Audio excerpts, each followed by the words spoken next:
పెట్టుకోండి నా 10 మంది అక్కడ చెప్పారు కదా.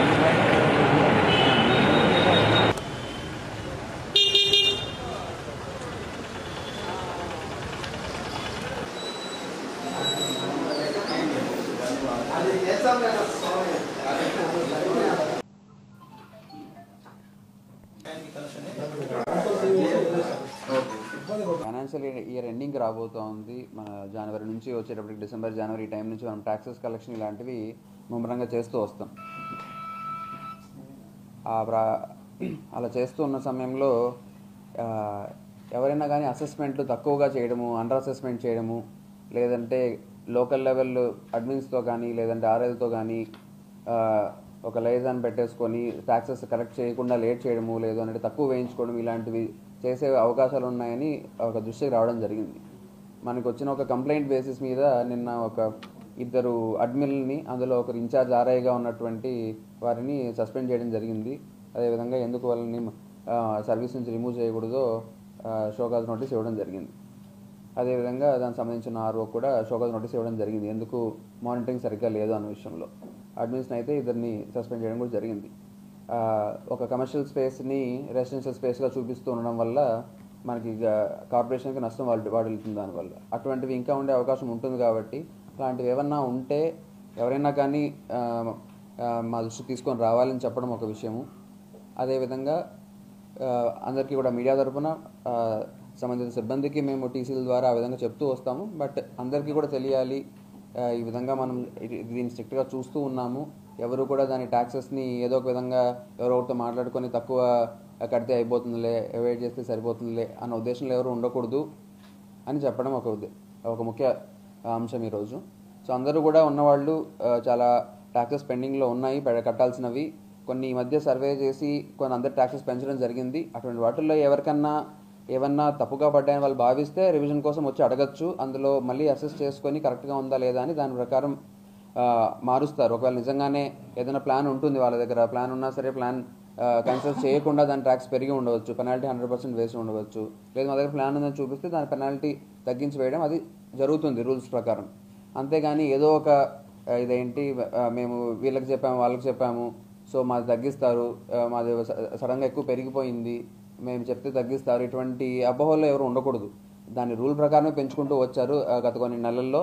నాకు వచ్చిన దగ్గర నుంచి కూడా దాని గురించి వచ్చే కంప్లైంట్లు, అదేవిధంగా రిప్రజెంటేషన్లు మావి ఎక్కువగా ఉన్నాయి, మావి తగ్గించండి అనుకుంటూ. అందులో నిజంగా జెన్యూన్గా ఉన్న కేసెస్ తగ్గిస్తూ వస్తున్నాం మనము. కానీ ప్రతి ఒక్కరు కూడా తగ్గుతుంది లేకపోతే మేము పే చేయాల్సిన అవసరం లేదు అన్న ఉద్దేశంలో ఉంటే అది తప్పు అని అందరూ అర్థం చేసుకోవాలి. పెరిగిన ట్యాక్సెస్ చాలా వరకు కూడా ఒక 4,000 ఇళ్ళ వరకు పెరిగాయి ట్యాక్సెస్. ఆ 4,000 ఇళ్లలో కూడా ఏదో ఒక 30-40 లేదా 100 లోపు మాత్రమే ఏమన్నా వాళ్ళు పెట్టుకున్న అర్జీలు బట్టి తగ్గుతున్నాయి తప్పిస్తే అందరివి తగ్గే అవకాశం లేదు.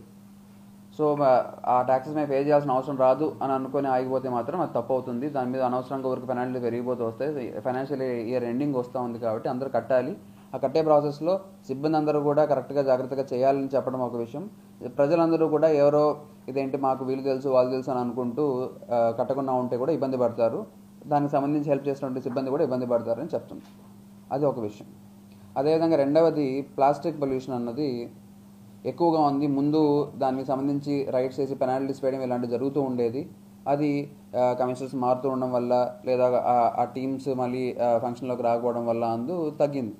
అది ఇప్పుడు మళ్ళీ కూడా ఇప్పటి నుంచి మళ్ళీ మొదలవుతుందని కూడా చెప్తూ ఉన్నాము. సచివాలయ సిబ్బందిని కొంతమందిని తీసుకున్నాము. వాళ్ళందరినీ కూడా వాళ్ళకి క్లియర్గా రూల్స్ అన్నీ చెప్పి వాళ్ళందరూ కూడా ఈ షాప్స్లోను కమర్షియల్ ప్లేసెస్లోను అన్నింటిలోకి కూడా వెళ్ళి దానికి సంబంధించి ఏవైతే ప్లాస్టిక్ వాడుతూ ఉన్నారో, అదేవిధంగా ఆ షాప్స్లో నుంచి డ్రైనేజ్లోకి వదులుతున్నటువంటి సాలిడ్ వేస్ట్ ఏదన్నా ఉంటే, మామూలుగా డ్రైనేజ్లోకి నీళ్లు ఇంట్లో వాడుతున్నటువంటి అవి పైప్తో ఇవ్వడం వేరు. కానీ కమర్షియల్ ఎస్టాబ్లిష్మెంట్స్లో దీనికి సంబంధించిన ఫుడ్ కానీ అవన్నీ కూడా కాలువలోకి వేసేసి డ్రైన్స్ అన్నింటినీ బ్లాక్ చేస్తున్నారు.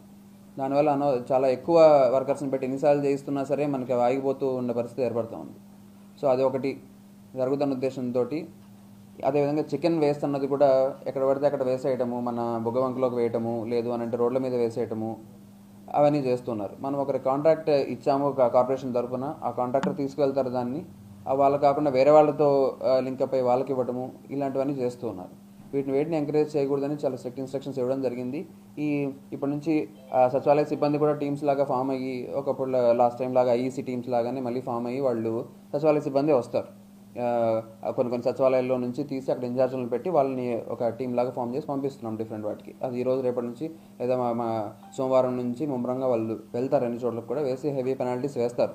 ఇలా ఒకటి డ్రైనేజ్ బ్లాకేజ్ చేస్తున్న వాళ్ళు, లేదంటే రోడ్ల మీద ఈ సిఎండి వేస్ట్ ఇల్లు కన్స్ట్రక్షన్ చేసుకుంటూ ఉన్న ప్రాసెస్లో సిఎండి వేస్ట్ రోడ్ల మీద వేసి వాహనదారులకు ఇబ్బంది కలిగించే వాళ్ళు, ఆ విధంగా ఉన్న వాళ్ళందరినీ కూడా పెనాల్టీస్ వేస్తారు. ప్లాస్టిక్ పొల్యూషన్ మీద ఇంకా ఎక్కువగా కూడా సీరియస్గా వేస్తారు. ప్రస్తుతం ఉన్న ప్రభుత్వం కూడా చాలా సీరియస్గా ఉంది ప్లాస్టిక్ పొల్యూషన్ గురించి కూడా.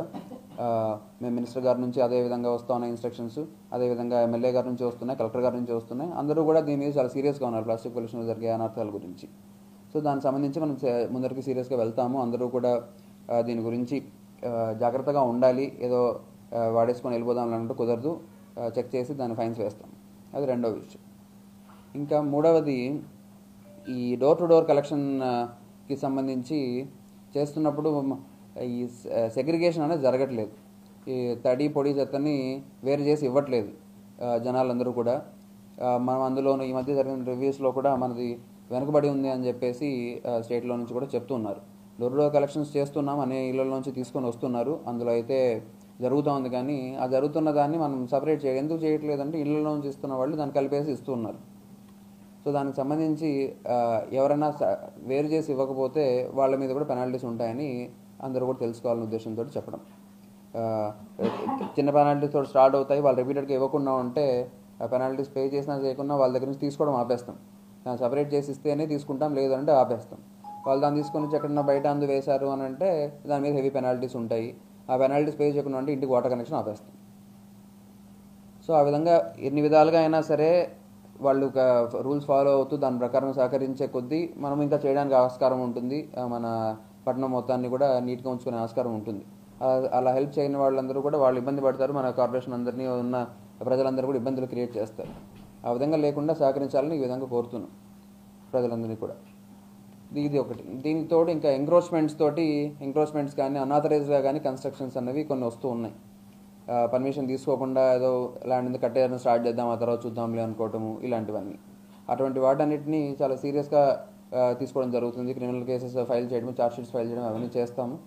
సో ఎవరు కూడా వితౌట్ పర్మిషన్ స్టార్ట్ చేయొద్దు అనేది ఒకటి.